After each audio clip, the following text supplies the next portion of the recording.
What's going on, guys? Welcome back to the channel. For today's video, thanks to Yolopark, we're going to be checking out their Transformers Rise of the Beasts RHINOX AMK series model kit. Now, if you would like this or any of their previous characters, then be sure to check out the links down below and use the discount code Prime vs Prime. Now, as we check out the packaging up front, we have two brutal CG renders of RHINOX, and as we spin around here to the back of the box, it does give you a brief overview of the assembly process, but these really are more action figures than they are model kit, so everything is kept to a bare minimum. All of the pieces are pre-cut and pre-painted, and the assembly process is actually incredibly straightforward. There are then two killer product shots of RHINOX from both the front and the back, and this set also acts as an upgrade kit for their previous Optimus Prime, so he will now finally be able to show Scourge the true power of a Prime. So now let's maximize RHINOX into his robot mode and see how he stacks up against some of the other Maximals.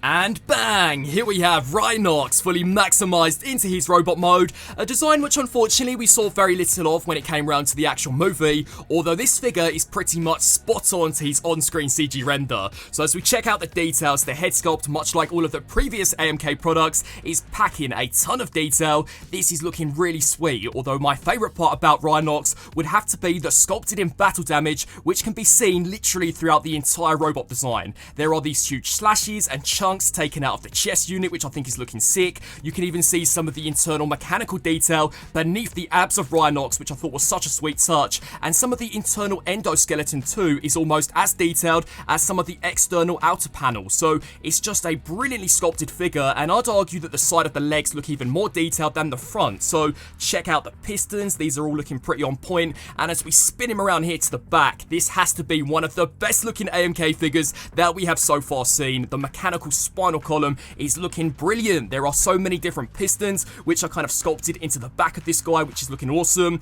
and again that battle damage detail continues. It does make me wonder as to what enemy force has been slashing RHINOX in the ass, because even his ass plate has taken quite a bit of damage, but a wicked looking figure. I mean, look at the details we have here for the back of the legs and these massive tusks up top, so it's an amazingly sculpted figure for something which does only retail for roughly 25 quid. I think Yolopark are smashing it when it comes to non-transforming Transformers, and if the Maximals are to return in the next live-action movie, not only would I love to see more of their characters in general, but them utilising their robot modes, because I think when it comes to some of the action sequences, there is a lot of on-screen potential to be had with these guys.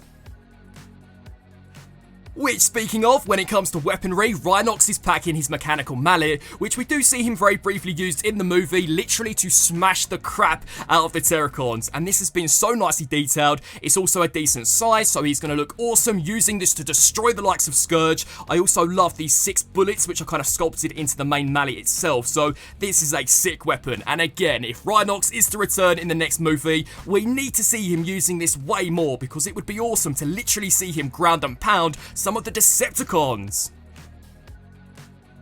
Now, checking out RHINOX's posability, despite easily being one of the chunkier Rise of the Beast characters, I think when it specifically comes down to engineering, he is without a doubt one of the most impressive engineering-wise. So, to begin with, the head is on a ball joint. This will look up, it can look down, it can rotate side to side slightly, although is a little limited, mainly just due to the design of the neck armor. The shoulders are ball socketed, so this kind of acts as a butterfly joint. They will then kick forwards, they can kick backwards, super sturdy joints on this guy too. The shoulder pads are double jointed, so these can hinge upwards to allow for a pretty decent kick going out to the side. There is then a bicep cut, but check this out. If you take the bicep armor and hinge this up, it allows for a completely uncompromised double range here at the elbow, and considering how chunky this guy is, I think that is super sweet from an engineering perspective. The wrists are ball socketed, and much like we've been seeing from some of their AMK Pro Series figures, the fingers are kind of individually articulated, so the thumb and the index finger can move independently, and then the other three are conjoined, which just allows you to get way more dynamic with this guy. So this is something which I'm kind of hoping we can see integrated more and more into their future AMK products. But as we check out the torso, this by far has to be my favorite point of articulation, because not only can this crunch forward and then crunch side to side, but check out what is going on from behind. So RHINOX features some proper working pistons. As we crunch him side to side, it then exposes even more internal detail. So this guy is just crazy in terms of the way he's been put together. As we spin around here to the front, you can take the skirt armor, hinge this upwards. That will then allow you to make full use out of the drop down hit. So you get a pretty decent high kick out of RHINOX. They can then kick backwards roughly to that far. They will go out to the side, so that's decent. There is then a thigh swivel, which is super sturdy. And as we spin him around here to the back, much like we saw from the bicep armor, you can take the back leg armor, slide this down, and the engineering which has been integrated into the leg I think is simply crazy. So if we begin to hinge this down, check out that back armor, the thigh armor, and the shin pad all moving simultaneously.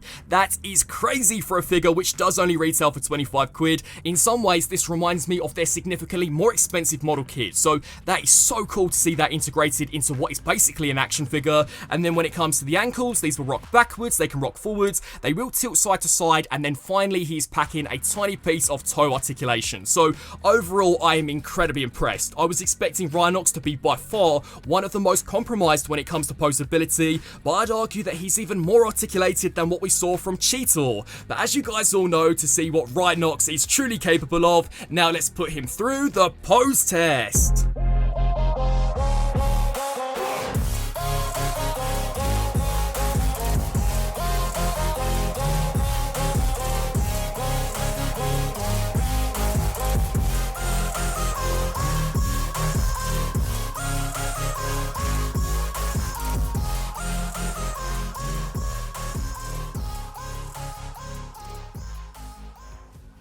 Now, checking out some comparisons, on the right hand side we have Yolopark's version of Terracon Scourge, who right now I think is the gold standard when it comes to some of these AMK releases. But one thing I want to point out is that both of these retail for roughly £25, and when you compare that to the likes of the Hasbro equivalents such as Marvel Legends or G.I. Joe Classified, these are amazing value for money. The articulation is outstanding, the detail is literally crazy, and these include a shed ton of accessories. You know, before this video I was comparing RHINOX to a Marvel Legends Spider-Man, and I just couldn't work out how Hasbro were charging a very similar amount despite us getting back a lot less. You know, at the moment, if you're after an affordable non-transforming action figure, then these Yolopark releases are definitely well worth checking out. Next up, here we have Optimus Primal, who was one of the best figures to be released as part of Wave 1, but I've definitely noticed a huge step up in quality between Wave 1 and Wave 2. RHINOX is a lot better engineering-wise, he's even packing fully articulated fingers, so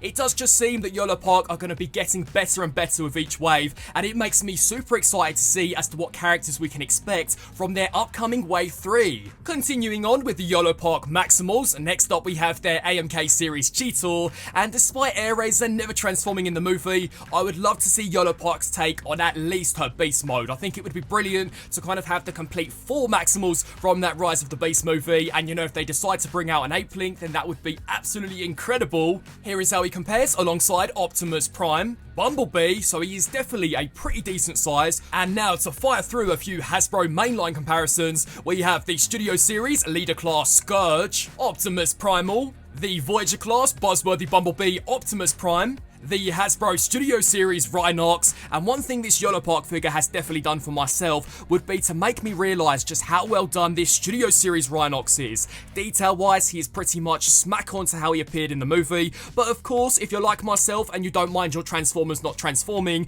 then definitely the Yolopark is still the definitive version of how this guy briefly showed up in his robot mode. And I think going forwards, you know, I mentioned this in the Cheetor review, but I think I'm going to be keeping the Studio Series Maximals in their base modes, and then have these Yolopark Maximals as the stand-ins for their robot modes. When it comes to a display, I think that would look sick. And for a few more, here we have the Voyager Class Cheetor, Deluxe Class Wheeljack, Autobot Mirage, Bumblebee, And then finally, Core Class RC. Now I personally have no issues with RHINOX being a little bigger for Studio Series scale because I grew up with those Michael Bay movies, so was always used to the Dinobots being massive in comparison to the likes of Optimus Prime. So for myself going forwards, I definitely think these Yolopark Maximals are going to be the definitive versions of these characters for my collection. But one mechanical mallet isn't all that RHINOX includes, because he is also an upgrade kit for their previous Optimus Prime. So to begin with, we have a pair of inbuilt forearm blasters which are looking sick. So now Prime can finally command Primal to stand down. They're also articulated, which I thought was pretty cool, and unlike DNA Design's cheap ass, they are mirrored sculpts. So there is one designed for the left hand side and then one designed for the right hand side. So these are brilliant. He is also packing a pair of the iconic Michael Bay Energon blades. So now Optimus Prime can finally show the true power of a Prime to Scourge, and I love their integration because these C-clips literally just clasp over the top of the ball joint, so that is wicked. And finally, to truly complete all of the weapons that we saw Prime use in the movie, RHINOX is also packing Optimus Prime's Energon axe. So we can now faithfully recreate that amazing museum battle where Prime literally gets owned by Scourge. Impossible. I enjoy that look of confusion when an inferior being meets a higher power. And so, wrapping up on this review for Yolopark's Transformers, Rise of the Beasts, RHINOX, another smashing entry into their AMK line. As I've mentioned previously, I think Yolopark are crushing it when it comes to affordable non-transforming Transformers, because for a figure which does only retail for roughly 25 quid, which if I was to guesstimate, translates into around about $30, this is an amazing release. The detail and the sculpt is literally the best that we have so far seen for a live action movie RHINOX. The articulation and the engineering which goes into these figures I think is straight up crazy, and he includes a shed ton of accessories. Not only do we get that massive mechanical mallet, but he is literally a full-blown upgrade kit for their previous Optimus Prime, and I think it's brilliant that Yolopark are literally correcting some of the mistakes of the past. You know, the biggest issue that I had with Optimus Prime was that he never included any of the weapons that we saw in the movie. Well, Yolopark have sorted us right out, as this guy literally comes with everything that we saw Prime use in the film. So this is a great figure. You know, I really can't sing its praises enough. If you're like myself and you don't mind your Transformers not transforming, then this really is a must-have. And right now, these are by far some of the most affordable action figures which are currently out there. So if you are after picking this guy up, then be sure to check out the links down below. I would love to get your thoughts on this RHINOX and the AMK series in general down below. I want to thank you guys all so much for watching, and until my next review, transform and roll out!